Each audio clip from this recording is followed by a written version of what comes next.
शायद आप नहीं जानते, कई बार आपकी ज़िंदगी एक ऐसी पत्री बन जाती है जिसे लोग पढ़ते हैं और आपके जैसे बनना चाहते हैं। एक कहानी मुझे याद आ रही है। एक ऑल अफ्रीकन चर्च में एक वाइट पास्टर को बुलाया जाता है प्रीचिंग के लिए। अब जो महिला उनके साथ बैठी होती है वेटिंग टाइम में, उनसे खूब सारी बातें करती है और उन्हें बताती है कि वर्शिप होती है, फिर टेस्टिमनीज होती हैं और फिर उसके बाद प्रचार होता है। कि आप अपने प्रचार को रेडी करके आए हैं? वो कहते जी। कहते क्योंकि हम खाली हाथ वापस नहीं जाना चाहते। अगर आप वो समय ले रहे हैं तो आपका प्रचार ऐसा होना चाहिए कि हमारी जिंदगियों को इन्फ्लुएंस करे। वो कहते मैं बड़ा बर्डन फील करने लग गया। और उसके बाद ऐसा होता है कि जैसे ही वर्शिप शुरू होने लगती है, वो महिला कहती है कि आप थोड़ा दूर जाकर बैठे। उन्हें लगा कि शायद कोई बीच में आकर बैठेगा। वो कहती नहीं, मैं वर्शिप ऐसे करती हूँ और मुझे अपनी जगह चाहिए होती है ताकि मैं परमेश्वर को खुलकर प्रेज कर सकूं। अब जैसे जैसे वर्शिप बढ़ती जाती है, वो प्रीचर उसे देख रहे हैं और वो महिला पूरी मग्न है परमेश्वर की इबादत करने में। और उस प्रीचर के मन में ये आया, काश मैं भी इसके जैसी वर्शिप कर सकूं, परमेश्वर की ऐसी इबादत कर सकूं जैसे ये टूट कर रही है। थोड़ी देर के बाद वो वहाँ के पासवान से मिलते हैं और कहते हैं ये सिस्टर कौन है? तो उन्होंने बताया ये सिस्टर एबी है।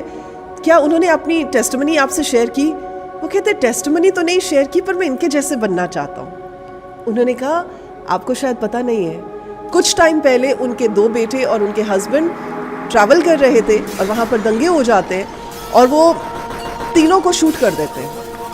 हॉस्पिटल में जब वो बेचारी उन तीनों को देखने के लिए जाती है, वो मर चुके होते हैं, लेकिन जब पासवान उनसे पूछते हैं कि आप क्या करना चाहते हो, वो कहते हैं कि मैं वापस कलीसिया जाना चाहती हूँ। तो प्रीचर सुन के ये बात बड़ा शॉक्ड फील करता है। कहते हैं और शायद आपको उन्होंने ये भी नहीं बताया कि वो 4th स्टेज कैंसर से जूझ रही हैं और उनके पास कोई पैसे भी नहीं है कि वो अपनी मेडिकेशन कर सके।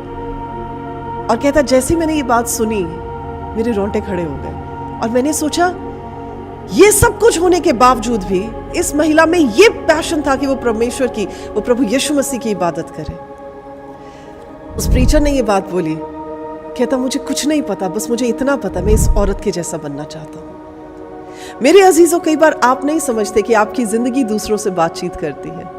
आपकी जिंदगी से कोई इन्फ्लुएंस होता है।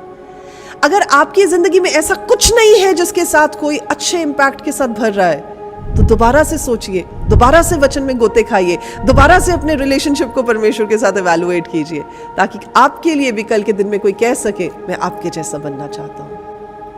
अगर इस स्टोरी ने आपसे बात की है तो आप लिख सकते हैं परमेश्वर मुझे अपने जैसा बनाए। God bless you.